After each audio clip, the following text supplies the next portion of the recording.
कल अपना potty boy Shawn गुल्ली और बुल्ली के घर आया था कंप्यूटर पे गेम्स खेलने के लिए, और आज शाम 5 बजे शॉन को अपने घर जाना था। लेकिन शाम होते ही मौसम खराब हो गया और धीमी धीमी बारिश शुरू हो गई। शॉन 2 घंटे से बारिश रुकने का इंतजार कर रहा है, लेकिन बारिश बंद ही नहीं हो रही।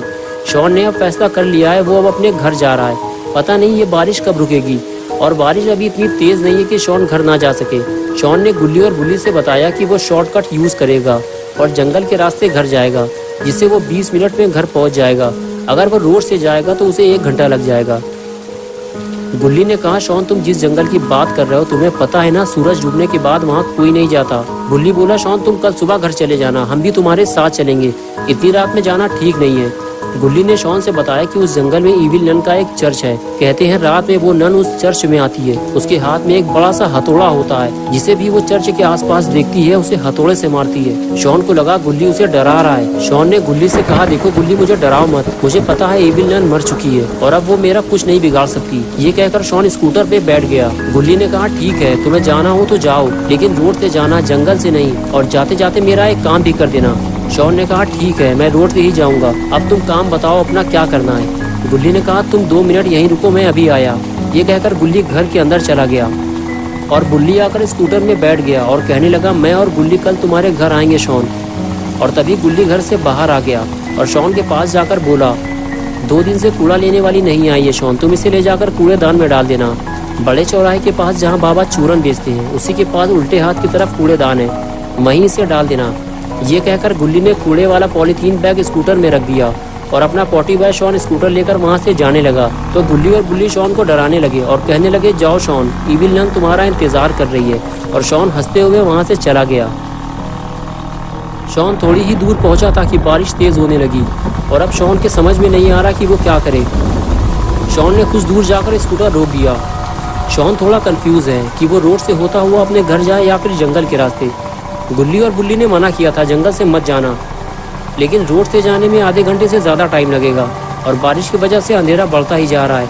कुछ देर सोचने के बाद शॉन ने फैसला किया कि वो जंगल के रास्ते घर जाएगा और ये कूड़ा भी वहीं फेंक देगा। सड़क पे गंदगी फैलाना ठीक नहीं है। और फिर शॉन स्कूटर लेकर जंगल की तरफ आगे बढ़ गया। शॉन इससे पहले कभी भी इस जंगल के रास्ते अपने घर नहीं गया। आज पहली बार वो इस जंगल से होता हुआ अपने घर जाएगा, लेकिन शॉन की बेवकूफ़ी कहीं उसे भारी न पड़ जाए।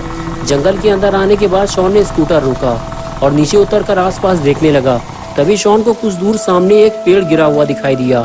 शॉन को लगा, बस यही सही जगह है, मुझे यही कूड़ा डालना चाहिए।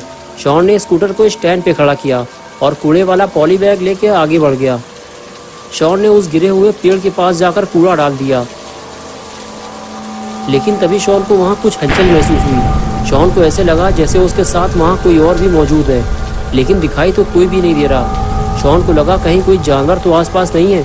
शॉन ने जल्दी से टॉर्च निकाली और आगे बढ़कर देखने लगा, लेकिन चारों तरफ देखने के बाद भी शॉन को कोई जानवर दिखाई नहीं दिया।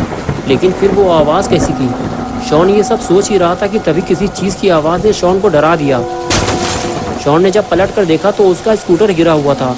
किसी ने उसका स्कूटर गिरा दिया था। शॉन स्कूटर के पास जाकर बोला, कौन है यहाँ, किसने मेरा स्कूटर गिराया है? तुम जो भी हो, मैं तुम्हारी इन छोटी मोटी हरकतों से डरने वाला नहीं हूँ। लेकिन शॉन को जब इन सवालों का कोई जवाब नहीं मिला तो शॉन ने वहाँ से निकलना ही बेहतर समझा। शॉन अब इस जंगल के रास्ते अपने घर नहीं जाना चाहता। वो रोड से होते हुए घर जाएगा, लेकिन अब एक नई मुसीबत आ गई है। ये स्कूटर अब स्टार्ट नहीं हो रहा। गुल्ली का ये स्कूटर काफ़ी पुराना हो गया है। गुल्ली को अब इसे बेच देना चाहिए। शॉन की लाख कोशिशों के बाद भी जब स्कूटर स्टार्ट नहीं हुआ तो शॉन ने उसे खड़ा करना ही बेहतर समझा। लगता है आज की रात शॉन को इसी जंगल में गुजारनी पड़ेगी। इस जंगल में बहुत अंधेरा है और पॉटी बॉय शॉन बिल्कुल अकेला है। शॉन को अब डर लगने लगा है। बारिश काफ़ी तेज़ है और शॉन काफ़ी देर से भीग रहा है। उसे अपना सर छुपाने के लिए कोई जगह ढूंढनी होगी, वरना शॉन बीमार पड़ सकता है। इसलिए वो जंगल की तरफ आगे बढ़ने लगा। शॉन जिधर भी टॉर्च मारकर देखता, बस उसे छोटे बड़े पेड़ दिखाई दे रहे थे। बारिश में पेड़ के नीचे खड़े होना खतरे से खाली नहीं है। शॉन को कोई और जगह ढूंढनी होगी। शॉन को हर वक्त ऐसा महसूस हो रहा था जैसे वो इस जंगल में अकेला नहीं है, उसके साथ कोई और भी है। जंगल की खौफनाक आवाज़ें शॉन को और ज़्यादा डरा रही थी।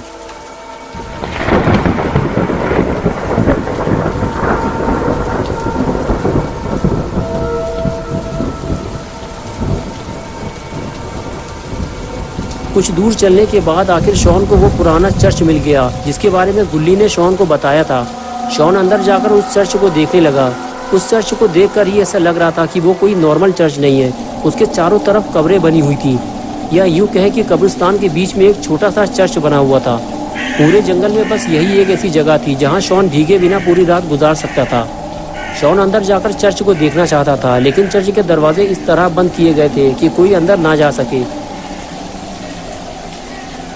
शॉन आसपास की जगह और कब्रों को टॉर्च मारकर देखने लगा कि इस जगह रात गुजारना ठीक रहेगा या नहीं।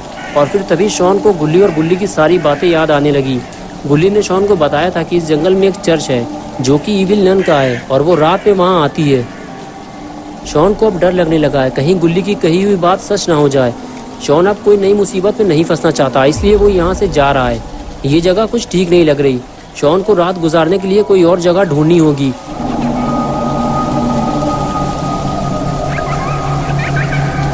इसलिए शॉन चर्च से बाहर आ गया।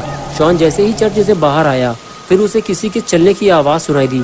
शॉन को ऐसे लगा जैसे उसके सामने से अभी अभी कोई गुजरा हो। शॉन ने हर तरफ टॉर्च मारकर देखा, लेकिन उसे कोई नहीं दिखा। शॉन टॉर्च लेकर आगे बढ़ गया। कुछ दूर जाने के बाद शॉन को एक पुराना कुआं दिखाई दिया, जिसे सालों से किसी ने इस्तेमाल नहीं किया था। वो एक वीरान कुआं था। शॉन उस कुएं के करीब पहुंचकर उसे देखने लगा। पूरा कुआं काला पड़ चुका था और उसे देखकर ही डर लग रहा था। तभी कुएं के अंदर से आती आवाज ने शॉन का ध्यान अपनी तरफ खींचा। शॉन टॉर्च मारकर कुएं के अंदर देखने लगा। टॉर्च मारते ही आवाज और तेज होने लगी, जिसकी वजह से शॉन का शक यकीन में बदल गया कि कोई तो इस कुएं में जरूर है। शॉन कुएं में टॉर्च मारकर देखता रहा, लेकिन अंधेरा होने की वजह से उसे कुछ भी ठीक से नहीं दिखाई दे रहा था। कुछ देर तक तो कुएं के अंदर से वो आवाजें आती रहीं और फिर बिल्कुल सन्नाटा छा गया। शॉन सोच में पड़ गया कि ये आवाज़ थी किसकी और अचानक से बंद क्यों हो गई, और आखिर कुएं के अंदर था कौन? कहीं कोई जानवर तो कुएं के अंदर नहीं गिर गया? शॉन कुएं के अंदर जाकर देखेगा कि कुएं के अंदर था कौन। शॉन कुएं में लगी सीढ़ी के सहारे कुएं के अंदर उतरने लगा, लेकिन कुएं के अंदर जाना कहीं शॉन को भारी ना पड़ जाए। शॉन जैसे जैसे नीचे उतरता जा रहा है, वैसे वैसे अंधेरा भी बढ़ता जा रहा है और शॉन नहीं जानता कि ये कुआं कितना गहरा है। शॉन टॉर्च मारकर देखता है, लेकिन कोई फायदा नहीं। अंधेरे में शॉन को कुछ दिखाई नहीं दे रहा। शॉन को अभी और नीचे जाना होगा, लेकिन कुएं के ज़्यादा अंदर जाना शॉन के लिए खतरा बन सकता है। दम घुटने से शॉन की मौत भी हो सकती है। लेकिन ये क्या, सीढ़ी के कुछ स्टेप्स टूटे हुए हैं। अब शॉन और नीचे नहीं जा पाएगा। अगर शॉन ने ज़बरदस्ती नीचे उतरने की कोशिश की तो हो सकता है शॉन सीढ़ी से नीचे गिरकर कुएं में डूब जाए। कुछ देर रुकने के बाद शॉन ने कुएं से बाहर निकलना ही बेहतर समझा और वो सीढ़ी के सहारे बाहर निकलने लगा। शॉन कुएं के अंदर अकेला आया था, लेकिन कुएं से बाहर वो अकेला नहीं जाएगा। कोई और भी है जो शॉन के साथ साथ कुएं से बाहर निकलने वाला है।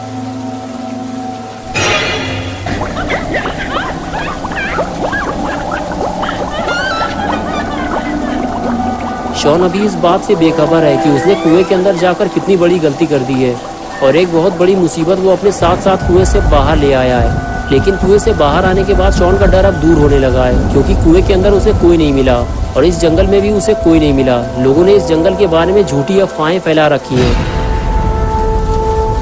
इस जंगल में आना और चर्च में जाना बिल्कुल सेफ है, इसलिए आज की रात शॉन चर्च में गुजारेगा।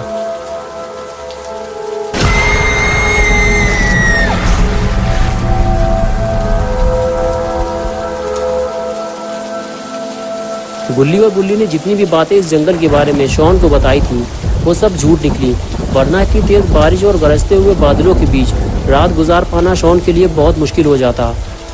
शॉन काफ़ी थक चुका है, उसे नींद भी आ रही, लेकिन उसे समझ में नहीं आ रहा कि वो आराम कहाँ करे।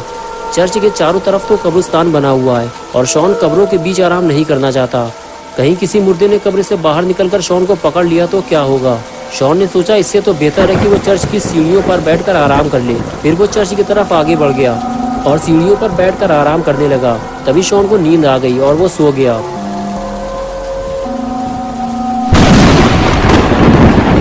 और तभी एक जोरदार बिजली चमकी और सारा माहौल बदल गया। चर्च में बिल्कुल अंधेरा हो गया और क्रॉस का निशान उल्टा हो गया।